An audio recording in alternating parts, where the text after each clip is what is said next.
there is another topic, agrarian relations in Indian villages.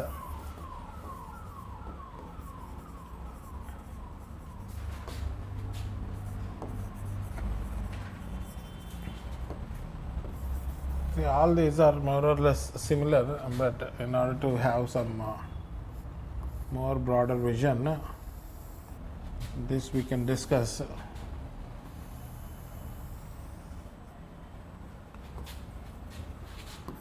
Agrarian relations during pre-colonial period. So agrarian relations during colonial period,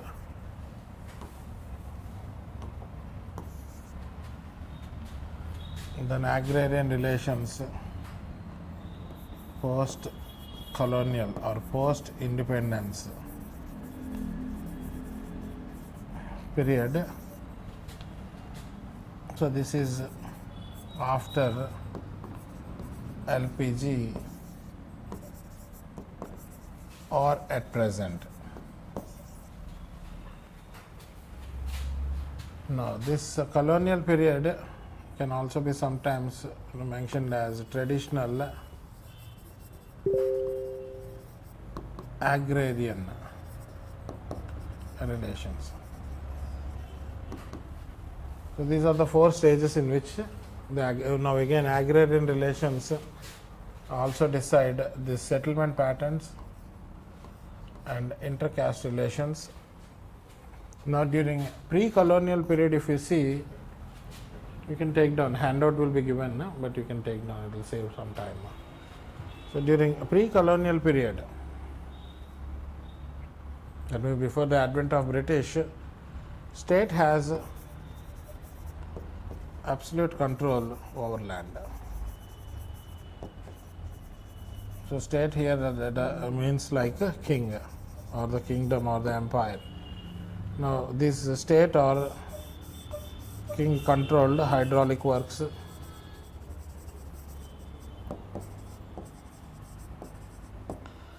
and also irrigation facilities.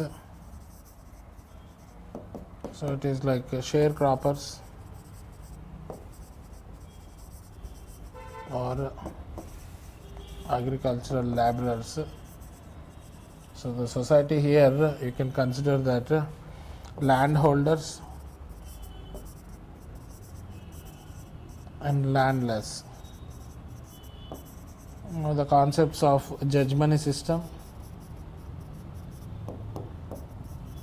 economic reciprocity, and other traditional things played an important role in the relations between these. And obviously here also it is caste and class based feudal structure.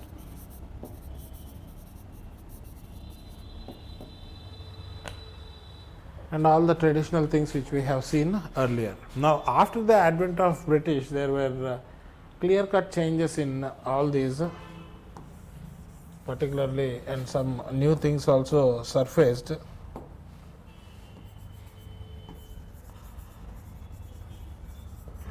Now in colonial period, these Britishers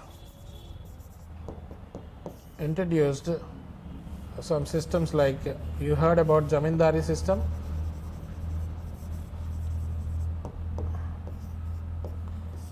Mahalwari system, and Raitwari system, and commercialization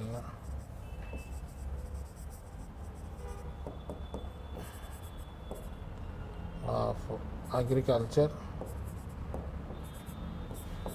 or farming. So what is this Zamindari system? Any idea? So as I said, in the first 5-year plan emphasized on food security, so their focus was mainly on agriculture, and the second 5-year plan was Mahalanobis model, which focused on industrialization. So when agriculture was the priority, there is a need to Regularize, yeah. So by means of land reforms, Land Sealing Act, like land distribution, surplus land to be distributed to the tillers, then tenancy, regulating tenancy, regulating rent, and various other, like say for example rent, it cannot be more than 1/5 of the total produce, and the ceiling like maybe more than 25 acres or 20 acres depending on the state, because land is a state subject and they have their own way of implementing them, but they couldn't perform well. That's a different thing altogether, because by the time land sealing was done, they redistributed the land amongst them. But yes, obviously this resulted in some change, some protection, security and regulation of this tenancy and other things, and safeguarded the interests of those who are land tillers. So this is the thing. And by I think fourth fire plan during 68, 69, 70, these green revolution, isn't it? First green revolution. Again, this was with an intent to increase the productivity, because from 1950 to 1980, you can see there is like an explosion, population explosion.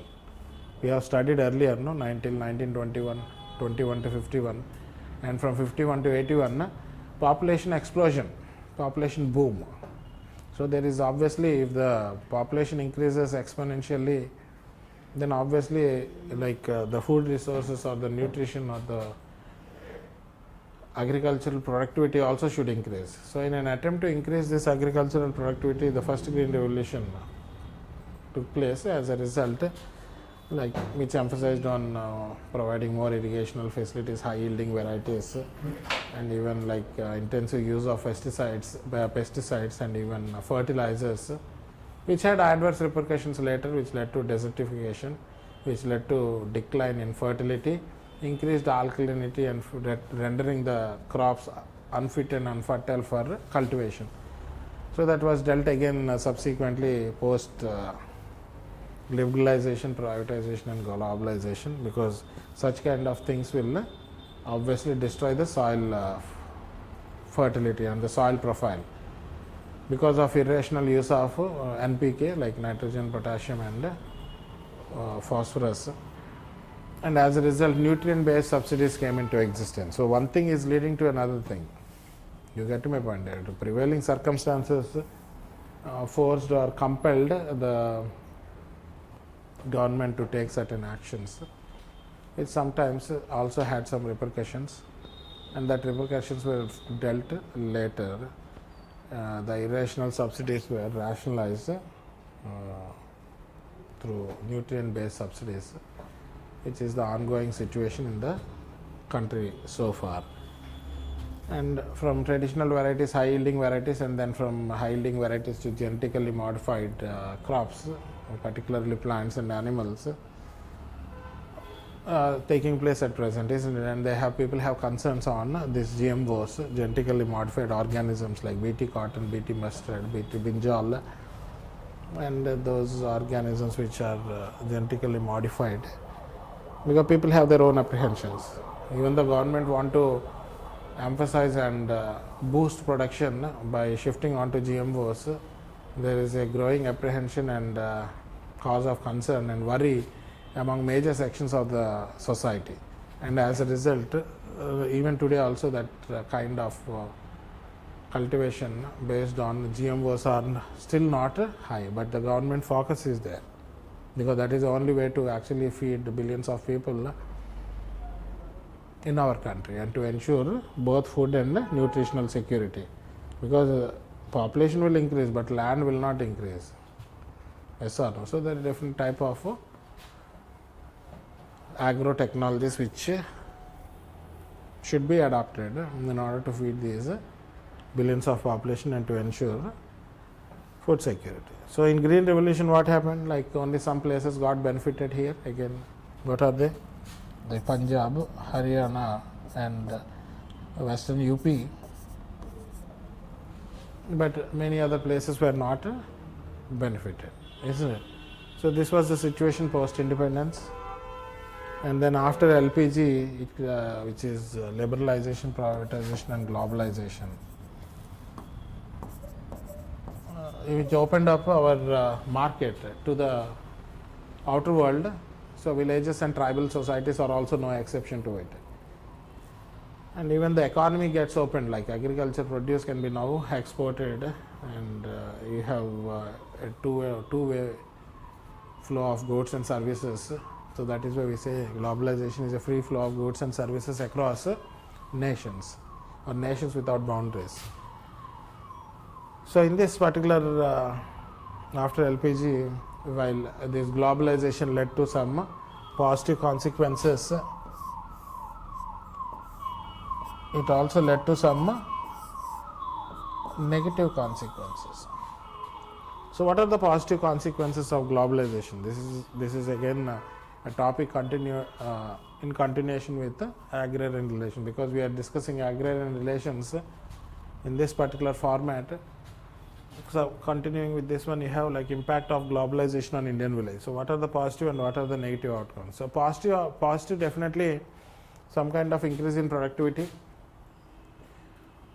They are able to find a better price for their goods, which also led to the development of irrigational facilities, adopting modern agro technologies, minimizing regional disparities, improvement in infrastructure like roads, electricity and many other things, subsequently schools, hospitals, etc.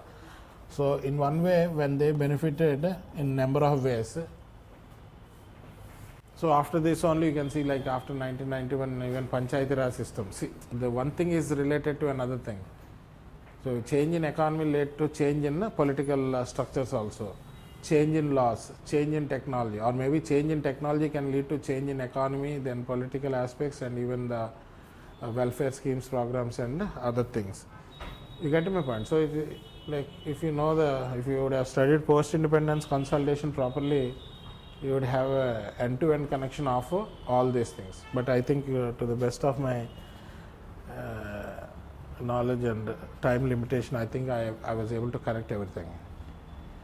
If you have more questions, we can ask. What are the negative consequences here? The negative consequences is like capitalist farming, increased dependency,